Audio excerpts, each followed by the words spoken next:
오지 않아 TV를 켜보니 노란 바다에 세 개의 파도가 날 반기네. 달이 빛나는 밤에 당신은 더욱 빛나네.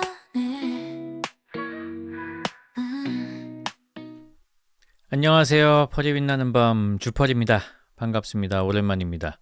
오늘은 2025년 7월 7일 밤 10시 24분입니다. 한국 참 덥네요.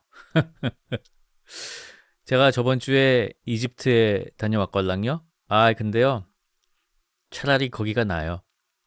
여긴 너무 습하고 덥고 그러네요. 참, 잘 버티시길 바라겠습니다. 한 8월 말까지, 9월까지도 더울 것 같은데 앞으로는 계속 덥겠죠? 지난 여름에 제일 많이 들었던 말이 네가 겪고 있는 이 여름이 앞으로 네가 겪을 가장 시원한 여름이다 라는 말을 들었었는데 그 말 들을 때마다 왜 이렇게 호들갑이지? 라는 생각을 했었는데 진짜 덥네요. 35도까지 막 올라가고 말이죠. 뭔가 지구에 단단히 문제가 생기긴 한 것 같습니다. 오늘도 여러분이 보내주신 사연 읽어드릴 거고요. 첫 곡은 제가 한번 골라봤습니다.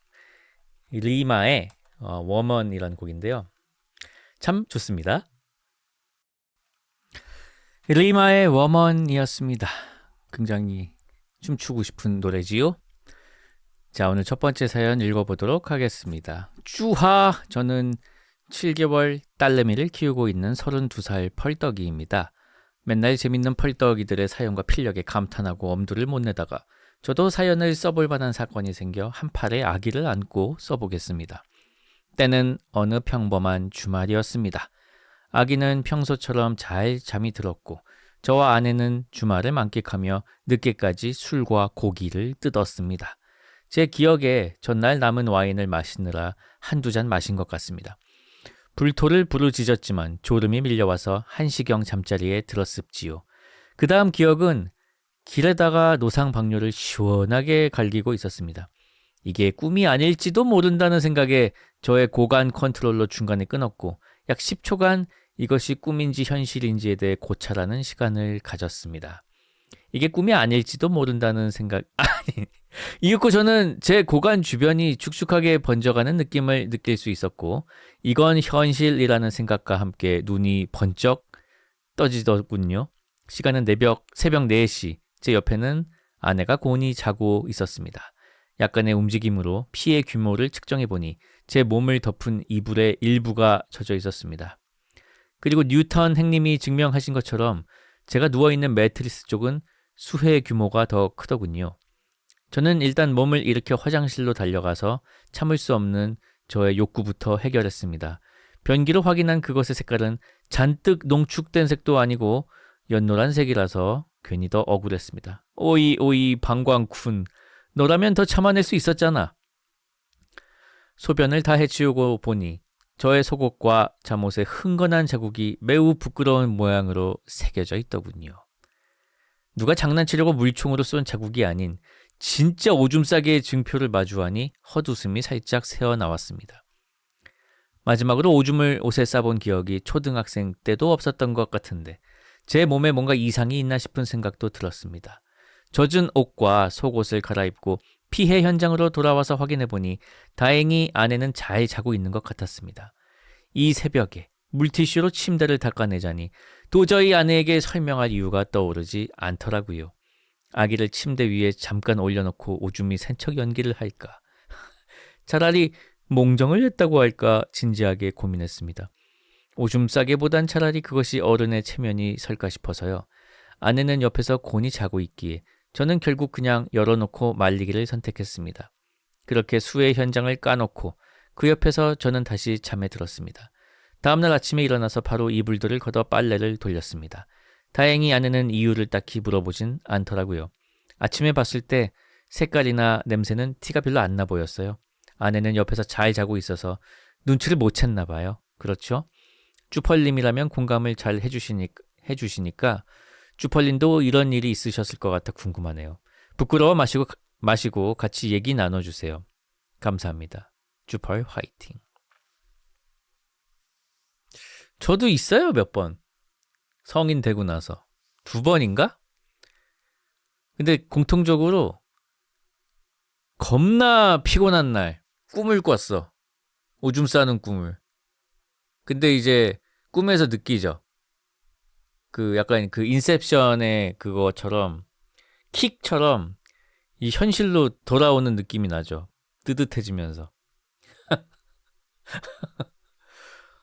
그럴 때는 당황하지 말고 그 옆방에서 자고 있는 어린이를 번쩍 들고 그 위에 올려놓으면 돼요. 그리고 저는 깨끗하게 갈아입고 어린이 침대에서 자면 됩니다.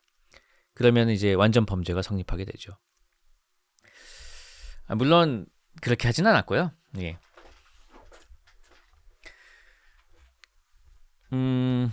저도 뭐 사연자분처럼 알아서 해결했던 걸로 기억이 나고요. 저희 집에는 워낙 그 오줌 싸기들이 많아가지고 강아지도 그렇고 뭐 어린이들도 뭐 지금은 이제 안 하지만은 예전에는 실수를 종종 했기 때문에 그게 있어요.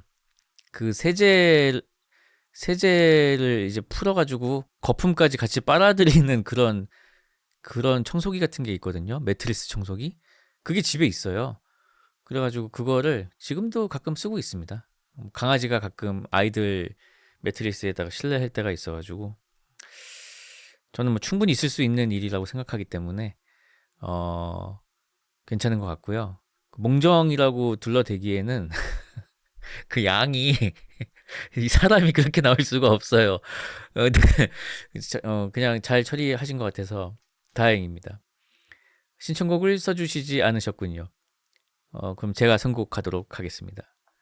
크리스티나 페리의 A Thousand Years입니다.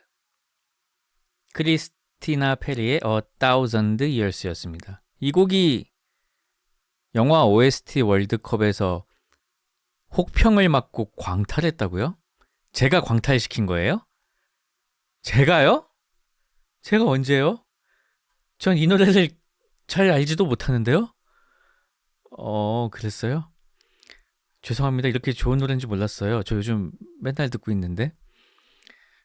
이게 무슨 영화 OST예요? 브레이킹던 파트 1이에요? 브레이킹던이란 영화를 제가 안 봐서 잘 모르겠네요. 그 가끔 영화 OST 월드컵 그거 왜 없어졌냐고 여쭤보시는 분들이 계십니다. 그거 저작권 문제로 차단당했어요. 그게 2가지가 있거든요. 그러니까 어떤 노래가 유튜브 영상에 들어가 있으면은 그 수익이 그 저작권자한테 가는 경우가 있고요. 그거는 이제 영상이 살아 있는데요. 아예 그 영상의 게시를 중지가 되는 나라가 있어요. 뭐 일부 국가에서는 이 음악이 게재가 금지되어 있습니다. 이런 안내가 나오면서 그 영상이 아예 보여지지가 않는 경우가 있는데 OST 월드컵이 이제 그런 경우입니다.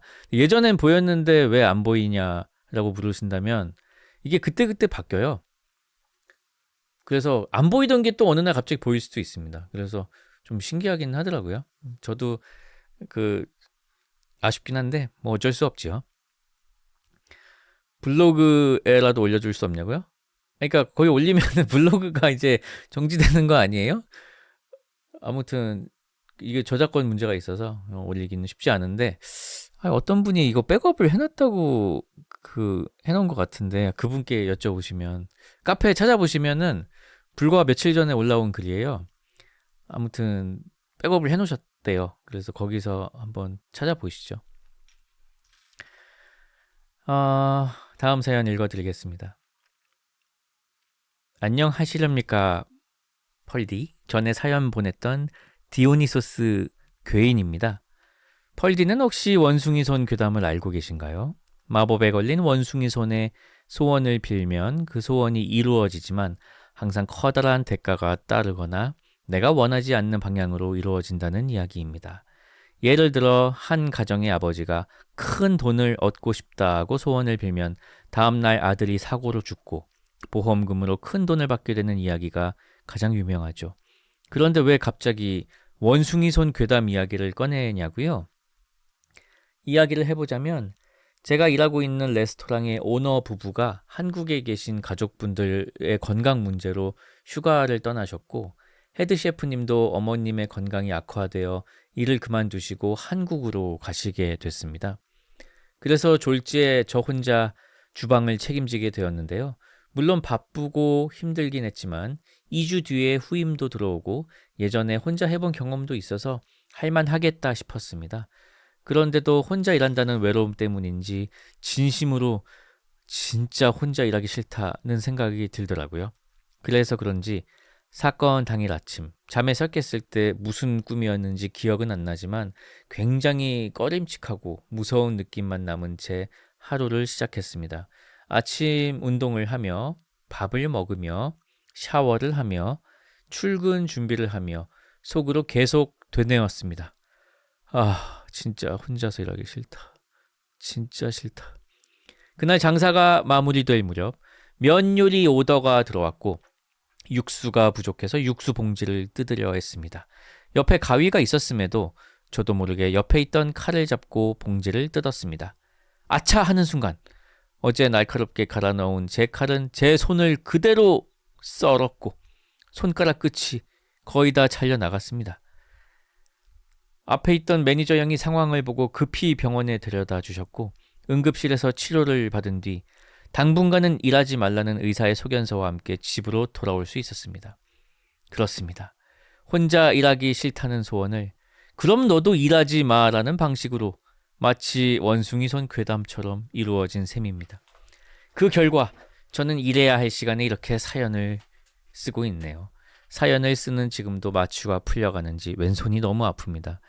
여러분도 힘들다고 해서 부정적인 마음으로 일하다 보면 예기치 못한 좋지 않은 결과로 이어질 수 있습니다. 힘들더라도 좋은 마음으로 무엇보다 안전하게 일하시길 바라겠습니다. 마음은 결국 행동으로 나타나니까요. 이상 제가 겪은 원숭이 손 괴담이었습니다. 신청곡은 지금도 누워서 듣고 있는 이승윤님의 역성입니다. 라는 사연이었습니다. 아이고, 이거 참 아프시겠어요. 그 칼에 베이시다니. 그 아픔 제가 잘 알지요. 얼른 그 잘 꿰매시고 잘 치료 받으시고 그 신경 안 다치시길 바라겠습니다. 그래서 요리 계속 하셔야지요. 원숭이 손 괴담도 또 저희 집에도 하나 있잖아요. 저희 그 수자 씨가 오빠와 더 많은 시간을 보내고 싶어요. 오빠가 아이들과 더 많은 시간을 보냈으면 좋겠어요라고 기도를 했는데 그 원숭이 손이 여기까지 하죠. 예, 이승윤님의 역성 듣겠습니다. 이승윤의 역성이었습니다. 이 노래를 뮤직비디오 버전으로 지금 틀고 감상을 했는데요. 뮤직비디오도 정말 멋있고 노래도 참 좋네요. 그리고 뒤에서 기타 치시는 분이 침착맨님하고 정말 닮았어요. 나중에 기회가 되시면 한번 찾아보십시오. 진짜 신기할 정도로 닮았습니다. 자, 그러면은 다음 사연 읽어보겠습니다. 안녕하십니까 펄디. 유튜브로 너무너무 잘 듣고 있습니다. 오늘은 저의 첫 소개팅 사연을 적어봅니다. 때는 6년 전 33살의 저는 무려 7년간의 연애를 끝마치고 약 1년 정도 솔로로 지내고 있었습니다. 장기 연애 후에 다가온 이별의 후유증 때문이었을까요? 저는 한동안 이성을 만나볼 생각도 하지 않고 독신으로 살 생각도 하고 있었습니다. 하루는 저희 친누나와 제 친구 2명, 저까지 4명이서 식사를 하고 있었습니다. 그때 교회 여자 사람 동생에게 전화가 왔습니다. 이 친구는 전화를 받자마자 오빠, 소개팅 할래? 를 외쳤습니다. 저는 당황해서 에? 소개팅? 나 한 번도 안 해봤어. 아니야 라고 대답했습니다. 그때 옆에 있던 3인이 저를 부추기기 시작했습니다. 친누나하고 친구 2명이죠. 너 이렇게 혼자 살 거냐? 일단 한번 만나봐라. 여자 안 만나본 지 오래됐으니 연습이라고 생각하고 해봐라. 귀가 살짝 팔랑거렸던 저는 에? 그분은 몇 살인데? 하고 그 교회 동생에게 물어봤습니다. 소개팅 상대는 저보다 한 살 많은 연상이었습니다. 한 번도 연상을 만나본 적이 없는 저는 2차 거절을 했습니다. 난 연상은 별로야. 그 말을 들은 3명의 방청객이 목소리를 높이기 시작했습니다. 한 살이 무슨 연상이냐? 일단 사진이라도 봐라. 이쁘면 내가 할게. 강력한 푸시에 저는 마지못해 만남을 수락했습니다. 소개팅에 대한 큰 기대가 없던 저는 별다른 소통 없이 장소와 시간만 잡고 연락을 하지 않았습니다. 시간이 흘러 소개팅 날 저는 차를 몰고 그녀의 집 근처로 갔습니다. 어디세요? 저 다 와갑니다. 저 흰옷을 입고 나와 있어요. 코너를 돌아 그녀를 발견한 순간 저는 그만 1초 만에 반해버렸습니다. 그녀는 하얀 코트에 하얀 치마를 입고 있었고 연예인처럼 작은 얼굴에 올망졸망 예쁜 눈, 코, 입까지 그녀가 차에 타기도 전에 반해버린 저는 심장이 너무 빨리 뛰고 정신을 차릴 수가 없었습니다. 무슨 말을 하는지도 모르면서 입은 움직였고 손과 발은 자동으로 운전을 했습니다. 파스타집으로 가는 15분의 시간 동안 정신이 혼미해져서 제가 과속 카메라에 찍히진 않았는지 신호는 지켰는지 전혀 기억이 나지 않은 상태로 식당에 도착해버리게 되었습니다. 파스타집에서 10분 정도 이야기를 나누었을까요? 심신이 미약해진 저는 묻힌 플러팅 멘트를 날리게 됩니다. 호미 씨는 제가 어떨지 모르겠지만 지금 만난 지 1시간도 채 되지 않았지만 저는 지금 너무 좋습니다. 네, 묻힌 멘트죠. 저는 그때 살짝 돌아 있었던 것 같습니다. 놀라운 것은 그녀도 싫지 않았는지 살짝 웃음을 지었다는 것입니다. 즐거운 시간을 보내고 집으로 돌아가서 저는 가족 회의를 소집했습니다. 가족들을 식탁에 앉힌 뒤 저는 상남자 멘트를 날렸습니다. 엄마, 아빠, 누나, 나 결혼을 해야 할 것 같다. 생각지도 못한 말에 잠시 충격을 받은 가족들은 이내 박수를 치며 웃었습니다. 그래 결혼하면 좋지. 아마 농담이라고 생각하셨을 겁니다. 하지만 이건 모르셨을 겁니다. 저는 진심이라는 것을. 다음 날부터 저는 그녀에게 무한 카톡을 날리고 퇴근하면 어디냐고 묻고 찾아갔습니다. 다음 날, 그 다음 날, 그 다다음 날 만나고는 우리 진지하게 사귀는 게 어떻겠냐고 대쉬했습니다.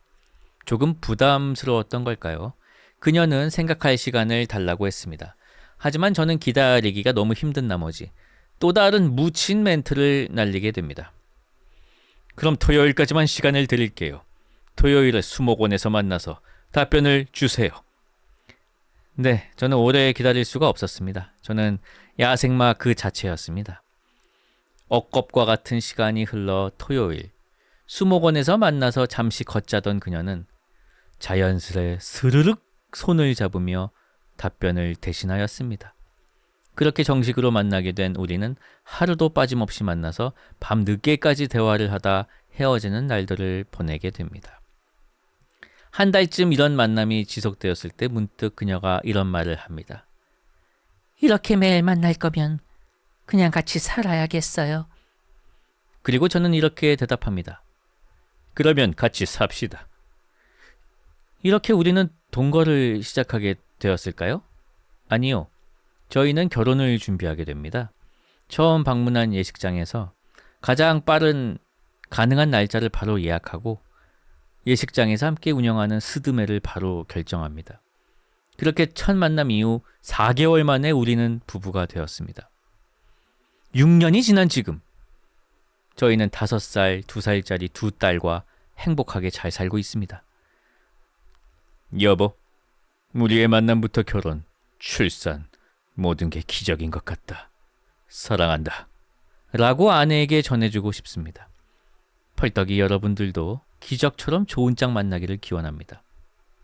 주펄님도 건강하시고 행복하세요. 감사합니다.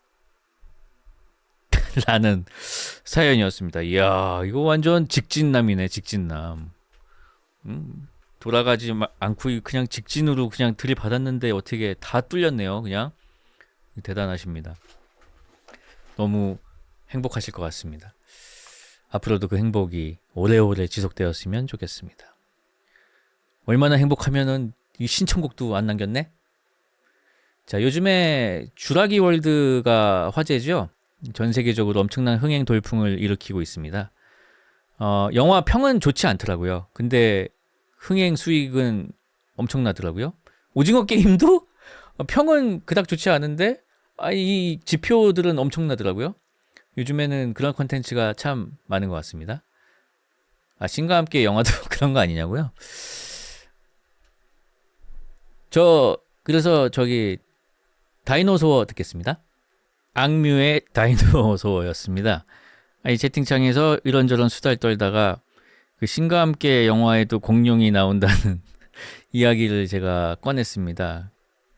왜 나오더라? 생각해보니까 그게 아마 어렸을 때 자기가 무서워하는 게 이제 현실로 나오는 뭐 그런 지옥이었나? 뭐 거기서 차태현 씨가 공룡을 무서워했었나? 그랬나? 그래가지고 갑자기 공룡이 나와요. 조금 뜬금없이 그런 장면이 갑자기 생각이 났어요. 예. 김동욱 님이 무서워하는 게 공룡이었어요? 나는 근데 공룡 무서워하는 남자애들을 못 봤는데 이상하다. 아무튼 그런 장면이 있었던 기억이 나고요. 주라기 공원 시리즈는 저도 참 좋아하는데 말이죠.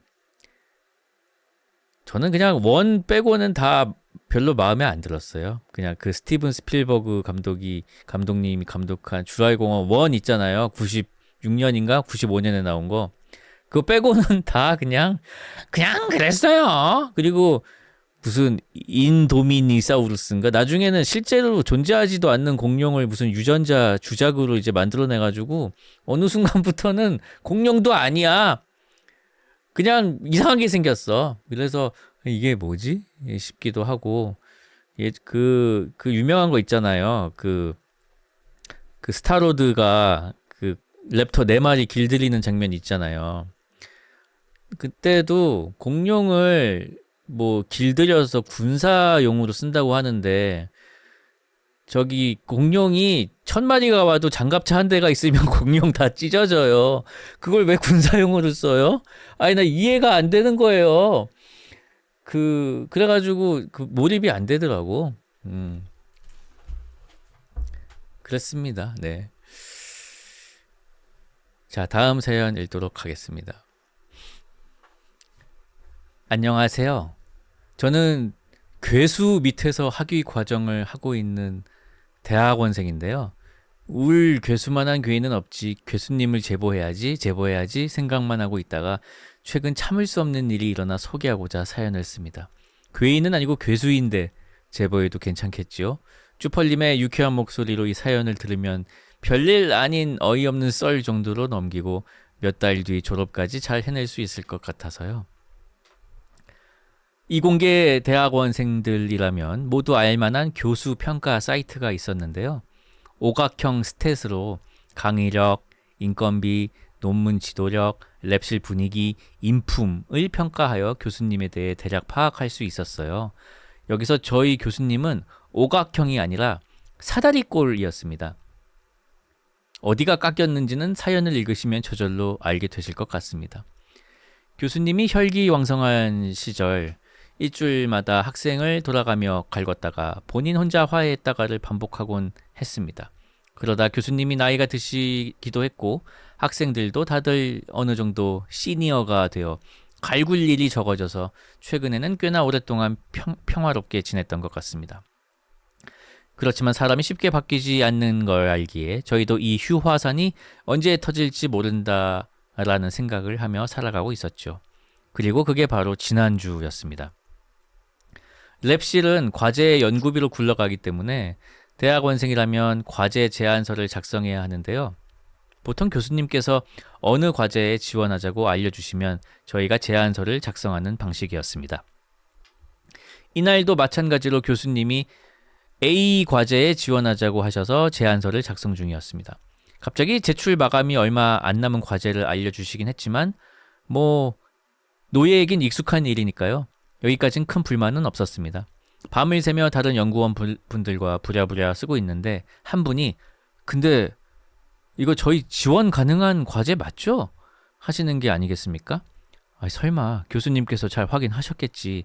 쎄한 기분으로 다음날 바로 담당 기관에 확인해 보니 저희는 지원 자격조차 안 되는 과제였던 겁니다. 뭐 여기까지도 큰 불만이 없었습니다. 시간을 받게 알려주셔서 다행인지 불행인지 하루밖에 날리지 않았거든요. 그런데 일은 다음날 일어났습니다. 바로 휴화산이 터진 것인데요. 교수님이 과제에 지원하지 못하게 된 것을 저희 탓을 하시는 겁니다. 너네 포함해서 다른 연구원들이 미리 확인을 안 해서 아무도 과제에 관심이 없고 나만 일을 하는 것 같다. 요즘 MZ들은 주인의식이 없고. 근데 제안서는 항상 저희가 다 쓰긴 합니다. 그 교수님은 여기서 멈추지 않고 옛날 옛적 일까지 끄집어 왔는데요. 너네 왜 내가 상 받은 거 단톡에 올렸을 때 축하 안 해줬냐? 근데 사실 축하를 드렸습니다. 왜 택시에서 상석에 앉았냐? 저는 침착맨님의 상석 설명회를 봤기 때문에 알고 있었지만 요즘 애들은 모를 수도 있지 않나 싶습니다. 심지어 몇 주 전이었는데 당시에 말하지 않고 꿍하고 계셨던 걸 생각하면 소름이 돋습니다. 그리고 메일 보낼 때 왜 올림이라고 안 하고 드림이라고 하냐? 그리고 왜 나는 음력 생일을 챙기는데 양력 생일 때 축하해줬냐? 등등. 이 말씀을 하시면서 가정교육 운운하시며 더 심한 말도 많이 하셨지만 필터링 하겠습니다. 나이도 드실 만큼 드셨는데 왜 자식벌 학생들에게 애기마냥 항상 본인이 피해자라고 생각하시는지 의문입니다. 저희의 꿈은 항상 같습니다. 나중에 교수님께서 정계에 진출하셨을 때 청문회에서 그동안 모아온 증거 자료를 제출하여 나락으로 보내드리는 것, 또는 그 아래서 교수 횡포 특집 방송을 한다면 제보하여 나락으로 보내드리는 것, 그런 행복한 상상을 하며 랩실에서 버티곤 했습니다. 이 정도면 괴인 맞지요? 아니면 괴인인 거 알고 제 발로 들어간 내가 괴인일 수도. 이 화산이 다시 휴화산으로 돌아갈 수 있도록 바라며 글을 마치겠습니다. 항상 재밌는 방송 해주셔서 감사합니다. 신청곡은 만약 교수님 앞에서 노래 부를 기회가 있다면 꼭 선보이고 싶은 노래입니다. 라면서 신청을 해주셨습니다. 이 노래는 제가 소개를 하는 것보다는 직접 들으시는 게 더 재밌을 것 같습니다. 에픽하이의 본 헤이터였습니다. 아무튼 고생이 많으십니다. 교수님께서 요즘 많이 예민하신가 봅니다.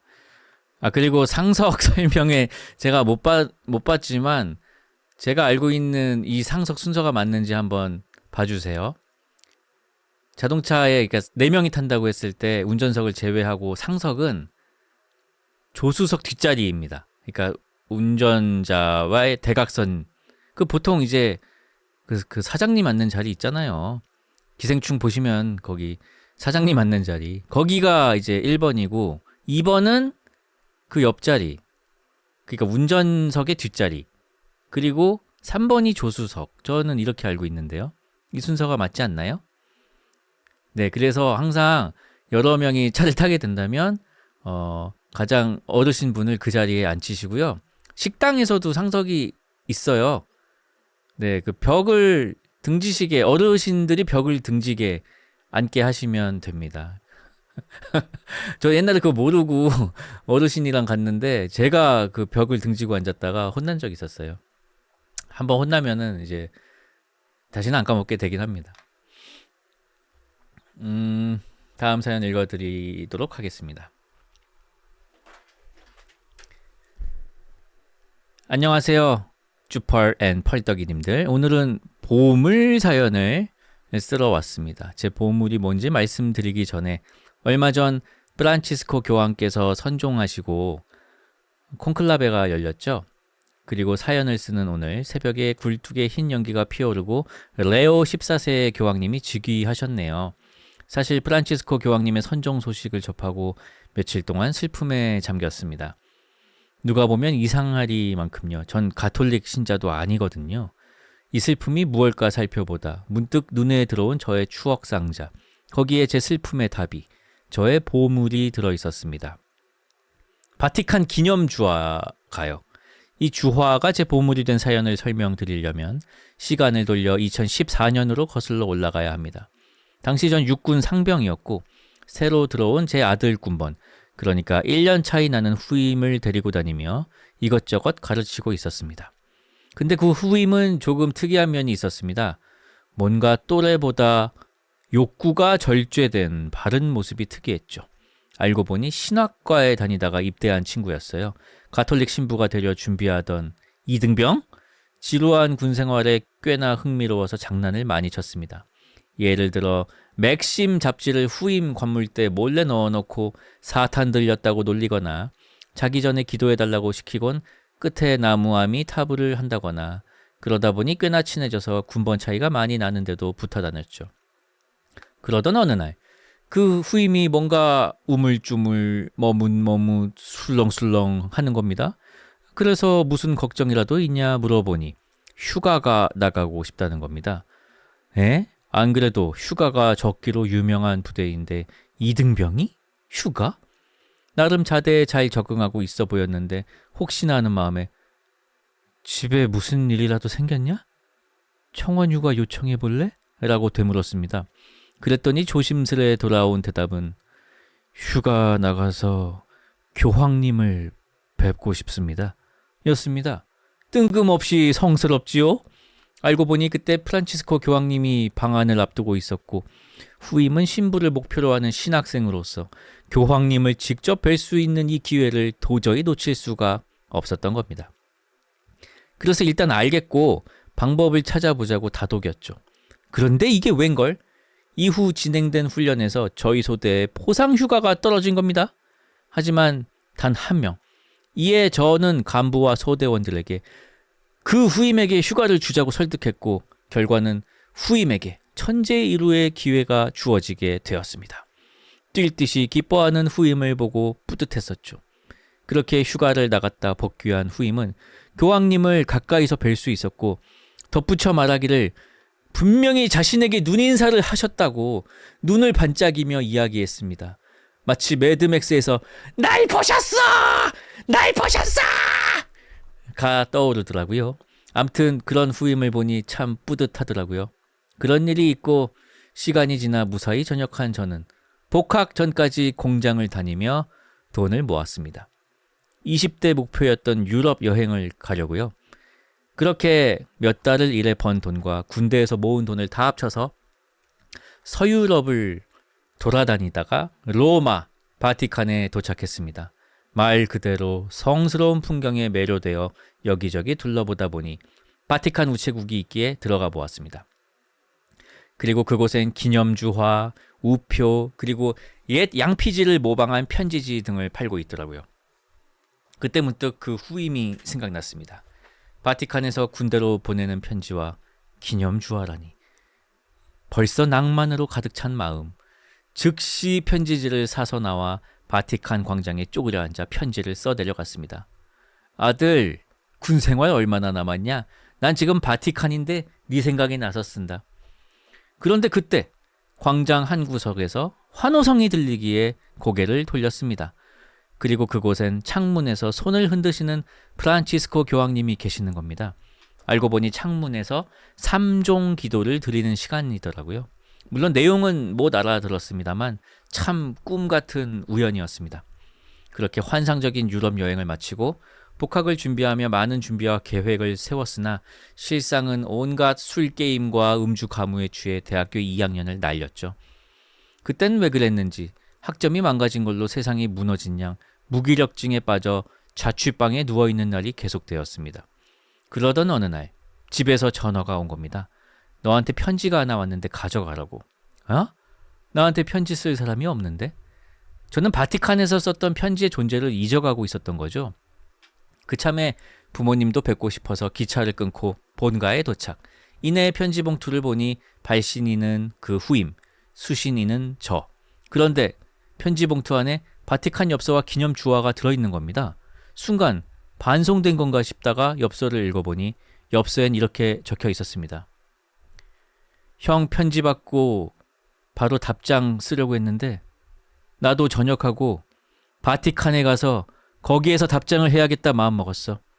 엽서 받으면 연락해.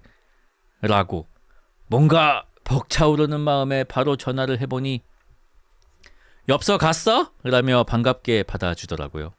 후임은 제 편지를 받고 자기도 바티칸을 꼭 가리라 마음을 먹을 수 있었다고 고마워했고, 전 그때의 통화로 복학을 앞두고 편지를 쓰던 그때의 제 마음이 시간 넘어 다시 떠올라 다시 일어날 힘이 되었습니다. 그렇게 바티칸 기념 주화는 제 보물이 되었습니다. 그리고 세월이 지나 그 후임은 사제 서품을 받아 고향 근처 교구의 신부가 되었습니다. 여담으로 KBS 다큐 3일 사제 서품식을 보는데 그 후임이 나오길래 신부가 된 걸 알았더랬죠. 무튼 조만간 만나서 제 보물 기념 주화를 다시 돌려주려고요.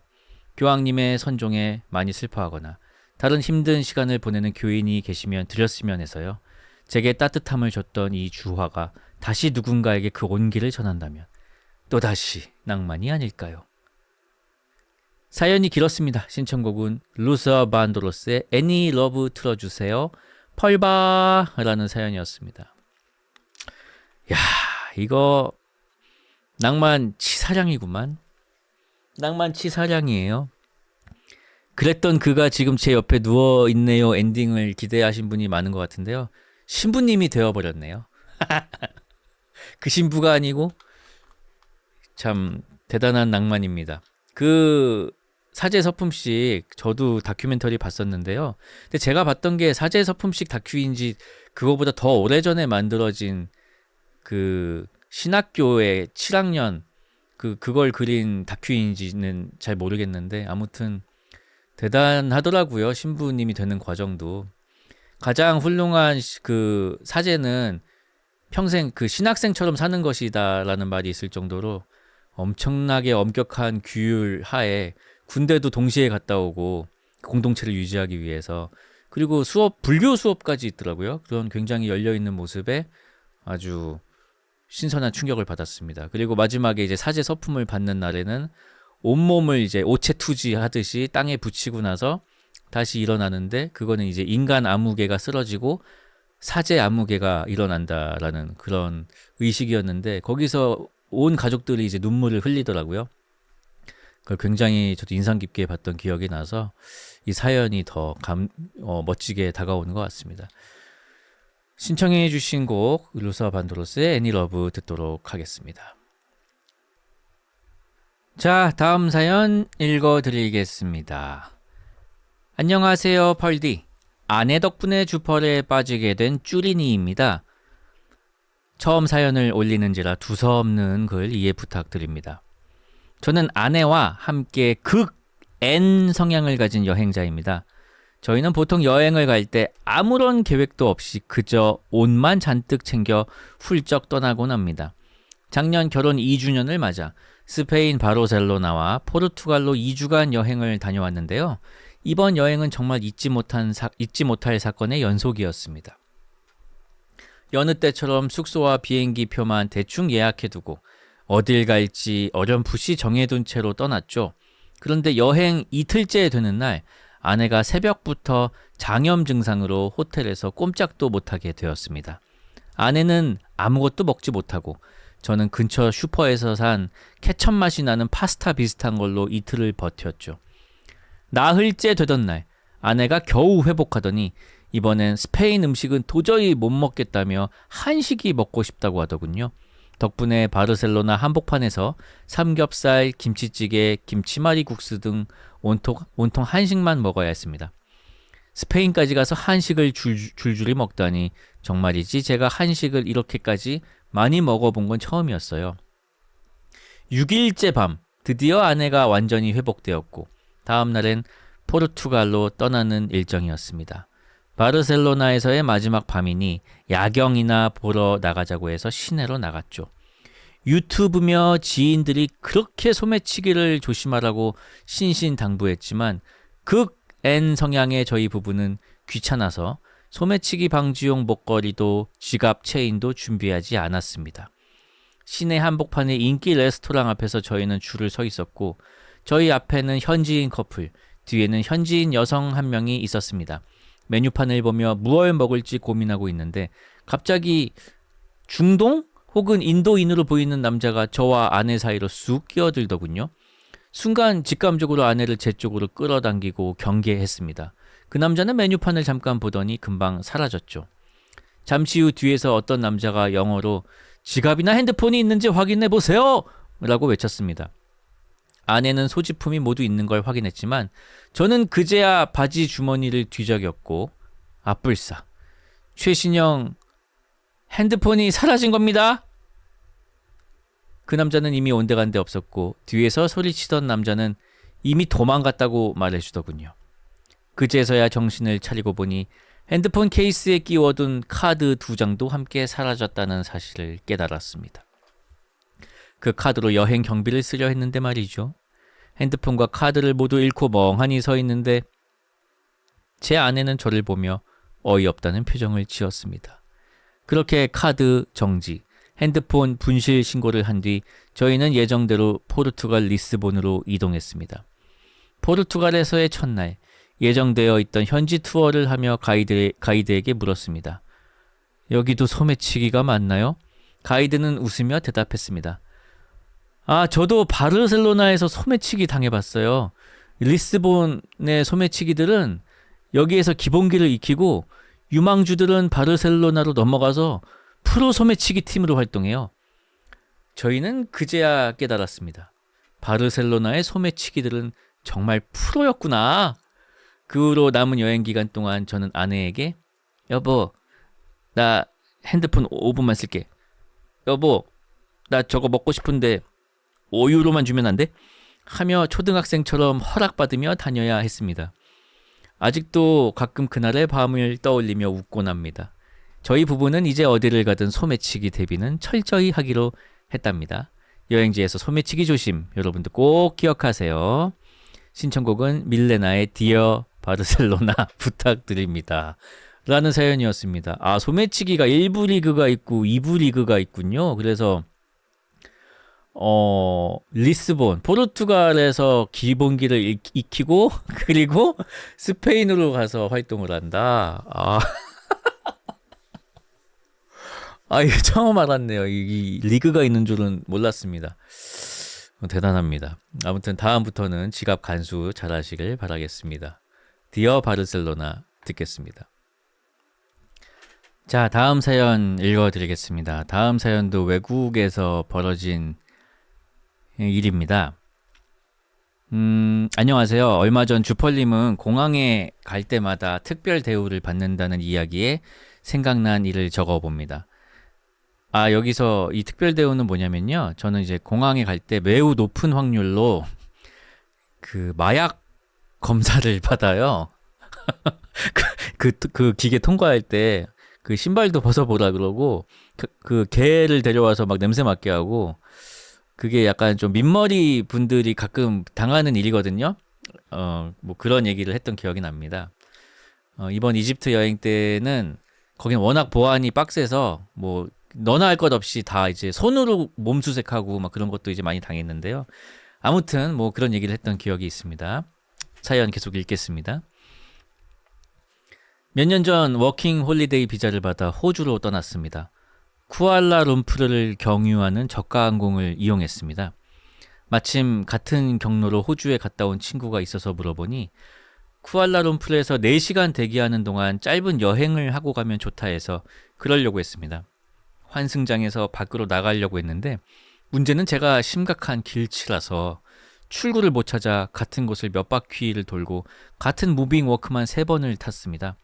나가는 것 같은 사람들을 따라가니 비행기를 타는 것이고 빙글빙글 걷다가 지쳐버렸습니다. 시간이 꽤나 흘러 구경도 제대로 못하겠다 싶어서 그냥 환승장에서 남은 시간을 흘려보냈습니다. 굉장히 지루하고 피곤했습니다. 제가 체력도 약한 편이라 더 피곤했습니다. 그렇게 호주행 비행기를 타고 자리에 앉았습니다. 좌석 3자리 중에 중간 자리가 제 자리였습니다. 양 옆에는 동양인이 앉았습니다. 오른쪽은 여자였고 왼쪽은 덩치가 큰 남자였습니다. 그 순간 어떤 동양 남자가 다가와 저에게 중국어로 뭐라 말을 걸었습니다. 저는 I'm not Chinese. I can't speak Chinese 라고 대답했습니다. 그는 영어로 미안하다고 하더니 제 양옆에 앉은 사람들이 자기 친구인데 괜찮다면 자리를 바꿔줄 수 있겠냐고 물었습니다. 자리를 마음대로 바꿔도 되나 하는 의문과 고민으로 몇 초간 고민했습니다. 그 중국인은 다급해져서 자기 자리는 중앙 세 자리 중에서 왼쪽이고 비행기 앞쪽이라서 화장실도 가깝고 내릴 때도 편하다며 어필을 했습니다. 그리고 자기 자리 옆에는 백인 노부부가 있는데 조용하실 것 같다고 했습니다. 저가 항공이라 좌석이 좁은데 덩치가 큰 왼쪽 남자 때문에 더 좁았습니다. 그래서 옮길까 하는 고민을 하다가 뭐 저 사람이 저렇게 바라는데 함 해보입시다 하는 생각으로 자리를 바꿔주었습니다. 자리를 바꾼 후 제 옆에 백인 할아버지는 옆자리에 사람이 바뀌자 동양인이 마음대로 자리를 바꿨구먼 이런 혼잣말을 했습니다. 비행기는 출발했고 옆자리의 할아버지는 신문에 낱말 퍼즐 부분만 자른 것을 몇십 장 모아와서 열심히 푸셨습니다. 저는 핸드폰에 저장한 소설을 읽다가 졸려서 잠이 들었습니다. 그러다가 매우 시끄러운 소리에 깼습니다. 앉은 자리 옆 창측 좌석의 아기가 우렁차게 울고 있었습니다. 엄마가 안아서 다독였지만 울음은 그치질 않았고 너무 시끄러워서 잠들 수가 없었습니다. 고통의 시간을 견디다 꾸벅꾸벅 졸았습니다. 고개를 떨굴 때마다 아기의 울음소리마다 깼습니다. 제대로 잠들지 못했습니다. 게다가 얇은 외투를 챙기지 않고 짐을 맡겨버려서 반팔티만 입은 채 약간 으슬으슬한 상태로 졸다 깨다를 반복하니 너무 괴로웠습니다. 얼마나 시간이 지났는지 모를 때 갑자기 옆자리 할아버지가 승무원에게 말을 거는 소리에 깼습니다. 할아버지는 내 옆자리 동양인이 갑자기 자리도 바꾸고 비행하는 동안에 화장실도 가지 않고 잠만 잔다. 수상하다. 이런 말을 했습니다. 저는 뭔 개소리인가 싶어서 양말이 뒤집어진 표정이 되었고 승무원과 눈이 마주쳤습니다. 승무원은 알았다고 하며 갈 길을 갔습니다. 어찌저찌 시간이 흘러 비행기에서 내렸습니다. 비행기에서 내릴 때까지 아기는 울음을 그치지 않았습니다. 무거운 몸을 이끌고 입국장으로 향해 줄을 섰습니다. 잠이 덜 깬 상태에서 기다리다 제 차례가 되었습니다. 직원분이 뭐라 질문했고 대답하니 옆으로 가라고 해서 가니 그곳에서 경찰이 따라오라고 했습니다. 경찰이 오라 한 곳은 어느 방인데 책상 하나만 있었던 것 같습니다. 경찰은 웬만한 남자는 때려 눕힐 것 같은 여성분이었는데 제게 마약을 갖고 있는지 물었습니다. 저는 황당하기도 하고 캥기는 게 없어서 당당하게 NO라고 했습니다. 제 대답이 짧아서인지 뭔지는 모르겠지만 경찰은 제게 계속 약을 갖고 있는지 물었습니다. 뭔가 이상하다 싶어 갸우뚱하자 경찰은 비행기에서 작성했던 체크리스트를 내밀었습니다. 체크리스트엔 드럭과 메디신, 마약과 진짜 약을 가지고 있는지 체크하는 종이였습니다. 제가 영어를 이해 못할까봐 한글로 써진 체크리스트도 내밀었습니다. 경찰은 갖고 있는 게 없다고 물었고 저는 아니라고 했는데 경찰은 집요했습니다. 답답해하며 진짜 없냐고 물었고 저도 짜증이 나고 답답해서 갖고 있다! 근데 라고 하자 경찰이 이제야 부는구만! 하면서 제 말을 끊었습니다. 저는 그게 아니라 드럭 말고 메디신이 있다고 소화제랑 두통약 같은 상비약 메디신이 있다라고 말했습니다. 당당히 캐리어에서 소화제를 꺼내 보여주었지만 의심의 눈초리를 거두지 않은 경찰은 저를 째려보았고 저는 그 순간 한 생각이 머리를 스쳤습니다. 마약 운반책들이 어디에 마약을 보관해 운반하는지 그건 몸속이었습니다. 갑자기 아찔해졌습니다. 이영만리 아무도 아는 사람이 없는 곳에서 빨개 벗겨져서 몸수색을 받지 않을까 하는 걱정이 쏟아졌습니다. 생각만 해도 너무나 수치스럽고 너무도 그러고 싶지 않았습니다. 절박해진 저는 강하게 주장했습니다. 나는 마약이 정말 없다. 비상약뿐이다. 나를 믿어주세요. 제발. 플리즈. 그 뒤 경찰이 말했습니다. 너는 돌아갈 비행기표도 끊지 않고 왔는데 호주에 얼마나 있을 것이냐? 그리고 계획이 무엇이냐? 라고 물었습니다. 저는 1년 비자를 받고 와서 1년 정도 있을 계획이고 일을 할 거라 했습니다. 경찰은 1년 비자인데 옷이 너무 적지 않냐? 라고 했습니다. 저는 말했습니다. 캐리어에 옷 말고 짐을 넣다 보니 옷을 별로 챙기지 못했다. 여기 날씨에 맞춰서 새로 사려고 했다. 그리고 하는 일에 따라 옷을 살 것이다. 난 정말 일하러 왔다. 그 뒤에 경찰이 물었습니다. 알겠다. 믿겠다. 근데 넌 왜 이렇게 땀을 이렇게 흘리고 피곤해 보이냐? 제가 대답했습니다. 비행기에서 아기가 계속 울어서 잠을 못 잤다. 진짜 비행기 내내 울었다. 정말 못 잤다. 그리고 그 전에 경유하는 비행기를 탔고 4시간을 기다렸다. 너무 힘들다. 그리고 옷을 캐리어에서 챙기지 못해서 비행기에서 덜덜 떨었다. 그래서 지금 춥고 식은땀이 나는 것 같다라고 했습니다. 경찰은 그제서야 누그러진 표정으로 제 캐리어에서 옷을 꺼내 주었습니다. 왜 갑자기 잘해주지? 라는 의문으로 얼떨떨해하며 옷을 받았습니다. 경찰이 너 춥다며 빨리 이거 입어 라고 해서 옷을 입었습니다. 경찰은 너 이제 어디로 갈 거냐? 라고 물었습니다. 저는 일단 시내로 가서 게스트하우스를 잡고 지낼 집을 구한 뒤 일자리를 구해야 한다고 말했습니다. 경찰은 버스 타려면 저기로 가야 한다며 나가는 길을 알려주었고 나가면 화장실도 있다고 알려주었습니다. 저는 방금 전까지 등골이 서늘하다 갑자기 일이 풀려 어안이 벙벙해졌습니다. 마치 경찰이 절 빨개 벗기지 않고 보내준 것 같은, 살려준 것 같은 느낌에 기뻤습니다. 잠시 당황하다 고맙다 했고 경찰은 알았으니 몸조심하고 이제 가라고 했습니다. 공항문을 나서자 뜨거운 햇살이 내리쬐고 있었습니다. 껴입은 옷과 햇살로 으스랬던 몸이 따뜻해졌습니다. 버스 정류장 앞에 화장실로 갔습니다. 놀랍게도 거울을 보니 범죄자 한 명이 서 있는 것 같았습니다. 왜 검문당한지 알 것 같았습니다. 다크서클은 진하게 내려와 있고 얼굴엔 식은땀이 나 있었습니다. 원래도 흰 피부인데 마른 몸에 잠을 못 자 파리한 저는 굉장히 마약 사범 같았습니다. 얼른 세수를 하고 열 몇 시간의 피로를 물로 헹궜습니다. 시내에 도착해 구글 맵을 보며 게스트하우스에 가려 했지만 같은 곳을 뱅뱅 돌다 겨우 찾아 들어가 짐을 풀었습니다. 쉬면서 처음엔 비행기에서 옆자리에 있던 할아버지가 승무원한테 얘기한 것이 생각나 그것 때문에 검문받았던 걸까 하는 생각이 들었는데 아니었습니다. 비행기 표도, 편도에다가 아무 도장도 안 찍힌 깨끗한 여권, 그리고 저의 파리한 행색 때문이었습니다. 호주에 입국할 때 마약 운반책으로 의심을 받고 몇 개월 뒤 길을 가다 마약쟁이 때문에 생명이 위협당할 뻔한 일을 겪고 내가 타국에서 뭐하고 있냐는 생각이 들어 귀국하게 되었습니다. 안 좋은 시작과 끝이었지만 지내는 동안은 여유롭게 즐거웠습니다. 호주에 있을 때 일하고 피곤해서 집에만 박혀 구경도 많이 못하고 돌아왔는데 기회가 되면 다시 호주로 여행을 가보고 싶습니다. 항상 방송 잘 보고 펄밤도 잘 듣고 있습니다. 쭈펄 만세. 신청곡은 부가킹즈의 여행길입니다. 아이고 고생하셨습니다. 고생하셨습니다. 진짜. 그러니까 그 수미상관이네요. 그 마약 들어갈 때도 마약, 나올 때도 마약. 아니 들어갈 땐 마약이 아니었구나. 나올 때는 마약. 저도 그 호주에서 검문 그 마약계가 킁킁 냄새 맡은 게 호주였어요. 그게 호주가 되게 엄격한가 봐요. 기억이 나네요. 이야, 참 고생하셨습니다.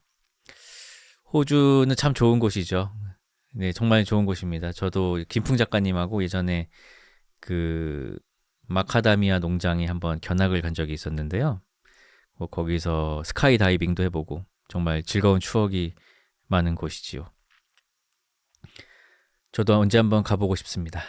자, 신청해주신 부가킹즈의 여행길 듣겠습니다. 부가킹즈의 여행길이었습니다. 오늘은 정말 여행 사연이 많네요. 특히 망한 여행 사연이 많은 것 같습니다. 소매치기 당하고 마약 사범으로 오해받고 오늘 영상 제목은 망한 여행 사연으로 해야겠군요. 자, 다음 사연 읽어드리겠습니다. 안녕하세요 펄디. 저는 유튜브로 펄비밤을 즐겨보는 펄떡이입니다. 거두절미하고 바로 시작하겠습니다. 때는 제가 군 전역을 하고 23살 무렵 크리스마스 이브였습니다. 전역하고 오랜만에 친척 누나, 동생들을 만나기로 했었어요. 저는 친척 누나, 형들과 나이 차이가 꽤 많이 나서 몇 명을 제외하고는 모두 결혼을 하시고 슬하에 자녀들이 있었습니다. 저에겐 조카인 것이죠. 그래서 결혼을 하지 않은 사람들끼리 모여 조카들의 선물을 사기로 했습니다. 저희는 근처 대형마트에서 각자 조카들의 선물을 구매했고 제가 구매한 것은 어린 여자아이라면 누구나 좋아할 시크릿 주주 메이크업 박스였습니다. 사실 제가 여자아이에게 크리스마스 선물을 하는 것이 처음인지라 뭘 사야 할지 고민하는 중에 유독 이 상품 매대만 텅텅 비어있고 딱 한 개만 남아있더라고요. 그래서 못 참고 냉큼 구매하였습니다. 가격대는 할인해서 8만 원대였는데요. 막 전역한 저에겐 적은 금액은 아니었습니다만 그래도 조카를 생각해서 흡족해하며 구매했죠. 설마 매대가 비어있는 것이 마트 측의 판매를 위한 술수는 아니었겠지요. 그래도 남자아이 선물은 기본 10만 원 이상은 넘어가던데 저는 그나마 다행이라고 생각했습니다. 아무튼 선물을 예쁘게 포장해서 친척 형님의 댁으로 걸음을 옮겼습니다. 조카들에게 선물을 사온 것을 들키면 모든 것이 말짱 도루묵이 되기에 먼저 형수님께 연락을 드리고 조카들이 방에 들어가 있을 때 몰래 잽싸게 집으로 들어갔습니다. 이후 구매한 선물을 형님의 서재에 숨겨놓고 즐거운 크리스마스 이브의 밤을 귀여운 조카들과 보냈습니다. 그리고 이제 대작전의 시간이 왔지요. 시간은 새벽 2시. 조카들이 모두 자고 있을 시간. 구매한 선물들을 고온히 자고 있는 조카들의 머리맡에 조심히 올려두고 나왔습니다. 그리고는 다들 피곤해서인지 거실에서 바로 풀취침을 했습니다. 방금 막 눈을 감은 것 같았는데 꾀꼬리 같은 조카들의 목소리에 강제 기상을 당했습니다. 이 귀여운 아이들은 전날 밤 산타 할아버지가 선물을 주고 갔다며 저희가 산 선물들을 이미 다 뜯어버리고 가지고 놀고 있더군요. 비몽사몽한 정신으로 산타 할아버지의 선물을 보며 즐거워하는 조카들을 보니 갑자기 한 가지 생각이 머릿속을 스쳐 지나갔습니다. 이 아이들이 나중에 크면 저 선물들이 산타의 선물이 아니었단 걸 알게 되겠지? 뭐 그냥 당연한 생각이었어요. 누구나 겪는 일이니까 말이죠. 그리고 또 다른 생각이 제 머릿속을 스쳐 지나갔습니다. 산타의 선물이 사실은 부모님의 선물이라는 걸 알면 감동하겠지? 근데 찰나에 지나간 나의 선물은 이 아이들이 기억할까? 저는 그 생각을 떠올린 다음 바로 조카에게 다가가서 말했습니다. 펄순아, 그 시크릿 주주 선물 삼촌이 어제 마트에서 산 거야. 산타 할아버지 선물이 아니야. 산타 할아버지는 없어.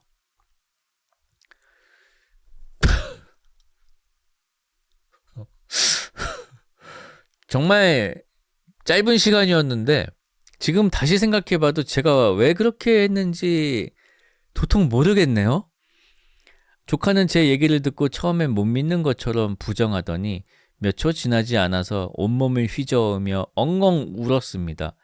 산타는 없는 거냐고, 왜 없냐고 거짓말이라며 부정하는 몸부림으로 울었어요. 저는 그제서야 사태의 심각성을 깨닫게 되었습니다. 눈을 찌푸리고 저를 바라보는 친척 동생들과 누나들, 우는 조카에게 달려가서 다독이는 형수님, 그 자리에서 저를 끌어내는 형님, 그대로 어제 선물을 숨겼던 형님의 서재에 끌려들어가 친척 형님께 진짜 뒤지게 혼났습니다. 저도 변명할 여지가 없을 정도로 너무 큰 파장이었어요. 제가 선물을 준 조카뿐만 아니라 다른 조카들까지도 연쇄적으로 울음 폭탄이 터져버렸기 때문입니다. 하하하. 그 이후로 저는 조카들에게 접근 금지 명령이 떨어졌습니다. 저를 보며 온화하게 웃어주시던 형님과 형수님도 이제는 저를 온화하게 바라봐 주시지 않더군요. 그리고 더 이상 친척끼리 정기적으로 모이는 일도 없었습니다. 이게 다 제 업보겠지요. 다행히도 지금은 친척 형님, 형수님과 그리고 다른 친척들과도 원만하게 지내고 있습니다. 그때 그 어린 조카들은 벌써 중학생이 되었고 이제는 산타가 아니라 삼촌, 이모들에게 현금을 원하는 아주 영악한 청소년이 되어버렸네요. 저는 이제 산타를 믿고 싶어요. 내 선물도 내 돈으로 사야 하는 고충이란 참. 제 사연은 여기까지입니다. 쭈펄님은 제가 왜 산타는 없거든을 시전했을지 아실까 하여 쭈펄님의 고견을 듣고 싶습니다. 신청곡은 루드베키아의 목성 신청하겠습니다. 라는 사연이었습니다. 나는 그 산타 할아버지는 없어라는 말은 그 쇼미더머니에서 그 랩 배틀 할 때 우찬이한테 우찬이라고 진짜 초등학생 나온 적 있거든요. 걔한테 한 거밖에 모르겠는데요. 실생활을 산 사람 처음 봤는데요. 아니 산타 없다고 하면 우찬이 데뷔했어요? 나 우찬이 좋아하는데. 아무튼 신청곡 듣겠습니다. 지금은 중학생 됐으면은 이제는 알 거 다 알고 그냥 우하하 할 수 있는 추억이죠 뭐. 자, 신청곡 듣겠습니다. 루드베키아의 목성이라는 곡이었습니다. 노래가 참 좋군요. 자, 다음 사연입니다. 안녕하세요, 주디. 저에게는 사소한 고민이 있습니다. 그것은 바로 재미있는 이야기의 소질이 전혀 없다는 것인데요. 처음 느낀 것은 군대에서였습니다. 경계 근무 때마다 사수와 단둘이 2시간 정도를 함께 있어야 하는데 아버지 군번의 무서운 사수와 같이 근무를 자주 섰었습니다. 사수는 매 근무마다 재밌는 이야기를 해보라고 했고 저는 제가 살면서 겪었던 재밌는 이야기를 꾸밈없이 전달했으나 돌아오는 반응은 그게 재밌어? 다시 였습니다. 결국에 쉽게 말하기 어려운 가정사까지 끌어와 이야기를 했지만 그래서 어쩌라고? 통정해달라는 거야? 라는 반응이 돌아올 뿐이었습니다. 그 이후로 재밌는 이야기를 하는 것을 굉장히 어려워하게 됐습니다. 다른 사람 이야기에 한두 마디 거들며 조미료 역할은 괜찮게 하는 것 같은데 주 재료가 되는 것은 유독 서투른 것 같습니다. 어떻게 하면 쭈디처럼 말을 재밌고 맛있게 할 수 있을까요? 도와줘요, 쭈디. 이거 나 천일야화에서 본 것 같은데요. 재밌는 얘기를 매일 밤 해야 하는 상황이 완전 천일야화잖아요. 그렇지 않으면 목숨을 잃을 수도 있는. 사실 2시간을 재밌게 이야기로 채울 수 있는 사람은 이거는 개그맨도 저는 어렵다고 봅니다. 그냥 어쩔 수가 없는 거죠. 그리고 그 재밌는 얘기라는 거는 결국 내가 이제 겪은 경험담을 얘기하는 건데 결국은 그 사진하고 저는 똑같다고 생각하거든요. 지금은 이제 사진 작가가 찍은 그 사진 자체는 그냥 원재료고 이제 거기에 수많은 보정과 필터와 이런 것들이 들어가잖아요. 그게 사진 작가의 실력이 되는 거잖아요. 내가 겪은 일은 그냥 보정 안 한 원본의 사건이야. 거기에 어떻게 이제 필터를 먹이고 보정을 먹이고 MSG를 치고 그게 이제 참 중요하걸랑요. 그 순서도 좀 바꾸고 그 빌드업을 한 다음에 이제 그 펀치라인으로 끝내야 되잖아요. 그런 것처럼 뭔가 근데 그걸 하려면은 사실 있었던 일의 어떤 순서를 바꿔야 하는 경우도 있고 그런 것처럼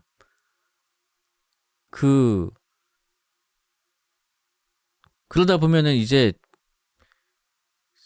그 마신조 사건이나 아니면은 그 TV 엔젤스는 제가 전역한 다음에 방영한 프로더라고요. 근데 안테나를 만졌잖아요. 근데 다들 웃었잖아요. 이제 그렇게 되는 거예요. 근데 웃었으면 됐죠. 그게 뭐가 중요해요? 사실인지 아닌지가. 구라예요, 결국은. 그 강풀 작가님이 예전에 이런 말을 했어요. 재밌는 만화는 재밌는 뻥을 치는 거라고 생각한다. 뻥을 그냥 친다고 생각하시고 그냥 구라를 막 섞어버리세요. 그냥 뻔뻔하게. 그 방법밖에 없습니다. 신청곡은 이충근님의 어서 말을 해라는 곡을 신청해 주셨습니다. 1985년 곡입니다. 자, 다음 사연입니다. 오늘의 마지막 사연이 될 것 같습니다. 안녕하세요, 펄디. 남편과 잘 챙겨 듣고 있는 어느덧 임신 12주차를 바라보고 있는 펄순이입니다. 지금은 이것이 내 30년 묵은 똥배인가 싶은데 사연이 읽힐 때쯤이면 정말 배가 볼록하게 나와서 멋진 D라인을 뽐내고 다닐 것 같네요.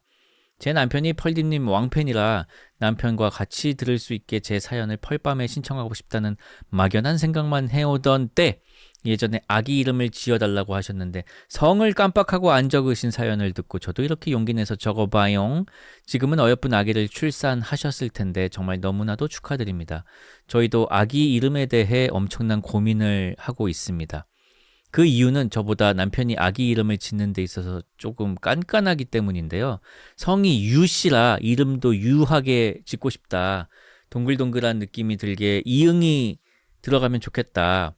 꼭 이응이 안 들어가도 부르기 쉽지만 저희 둘 다 이름이 특이해서 똑같은 사람을 만나본 적이 거의 없는 터라 흔한 이름은 절대 아니었으면 좋겠다. 한글로 된 순수 우리말이면 더 좋겠다. 우리가 손수 지어줬으면 좋겠다는 남편. 그래도 저는 남편이 깐깐하다고 생각하기보단 아이 이름에 애정을 가지고 지어주고 싶구나 하고 있답니다.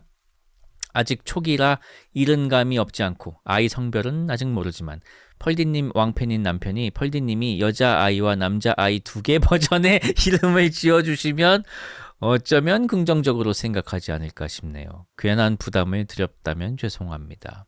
이렇게 아이 이름에 대한 고민은 얼마 가지 않았고 6주차 때부터는 저는 아무런 생각도 할 수 없게 어쩌면 아무 생각도 하기 싫다는 게 더 맞겠네요. 참 인체는 신비합니다. 스멀스멀 올라오던 입덧이 11주차인 지금 피크를 찍고 있답니다. 남편에게 항상 이번 주가 피크인 것 같아. 진짜 역대급임! 이라고 얘기를 하면 그 다음 주차가 피크가 되어버리는 요상한 입덧. 매번 갱신하는 입덧을 느끼며 하루하루 골골대고 있습니다.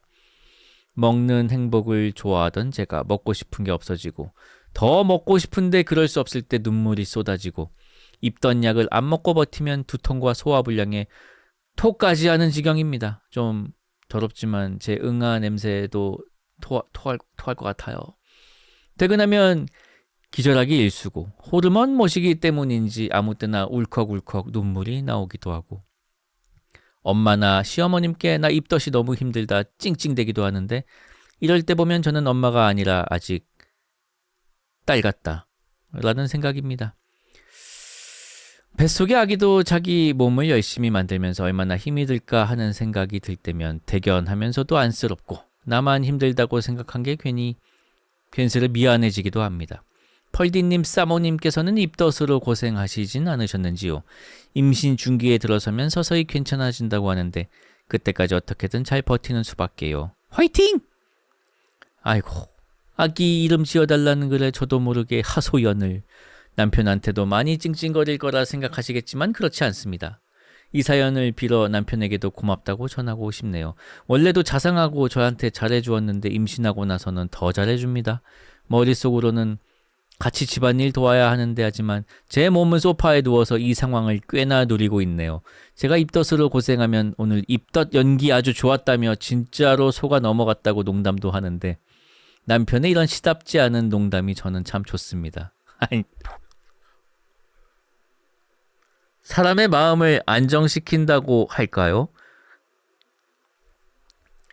걱정이 사라지게 된다고 할까요? 힘든 와중에 어이가 없어서일까요? 괜히 빵 터집니다. 참 끼리끼리 잘 만난 것 같기도 하네요. 입덧이 좀 괜찮아지면 예전처럼 옆에서 까불까불거리면서 같이 집안일을 좀 도와야겠습니다. 참고로 제 남편은 쌉티인데 자기는 학습화된 F라고 합니다. 제 남편의 쌉티 모먼트 중에 재밌는 에피소드도 꽤 많은데 괜히 저만 재밌을 것 같아 적진 않겠습니다. 긴 글 읽어주셔서 감사하고 펄디님 늘 건강하시길 기원하겠습니다. 요잉! 신청곡은 전영호의 버터플라이입니다. 라는 사연이었습니다.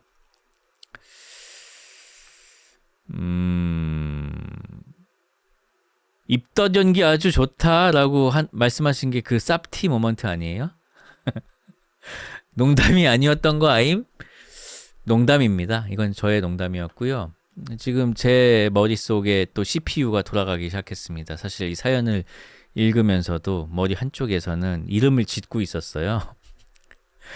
유씨성이라서 부드럽게 읽혔으면 좋겠고 순한글이면서도 흔하지 않으면서도 이응이 들어가고 동글동글한 느낌이 들어갔으면 좋겠다는 거잖아요. 남자 이름 여자 이름 하나씩. 지금 채팅창에 보니까 유명해지라고 유명한 그리고 또 뭐가 있었더라? 다른 사람 말 잘 들으라고 유퀴즈 언더블럭. 세계적인 사람이 되라고 유네스코. 유전무죄 무전유죄는 뭐야? 도리를 지키라고 유도리. 유연하라고 유연. 참나. 강하게 살라고 유가러건. 유던놈이. 뭐야 진짜. 유던놈이랑 유가러건은 뭐예요? 유미르는 뭐예요? 거인이에요? 돈 잘 벌라고 유튜브? 아, 이거는 진짜 이름 가지고 이렇게 장난치면 안 돼요. 제가 하나 남자 이름, 여자 이름 하나씩 들어갑니다잉. 이제 이게 사실 2달 전 사연이라서 성별이 나왔을 거예요. 보통 성별을 한 20주차 되면 알 수 있거든요. 일단은 여자 아이라면 유, 아, 린, 유아린 아니면 유다온.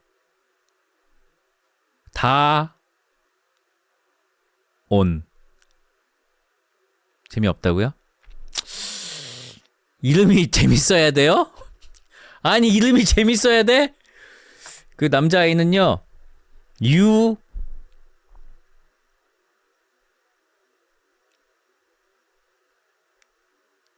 이든. 이건 미국에서도 영어권에서도 쓸 수 있는 이름입니다. 이든, 유이든, 아니면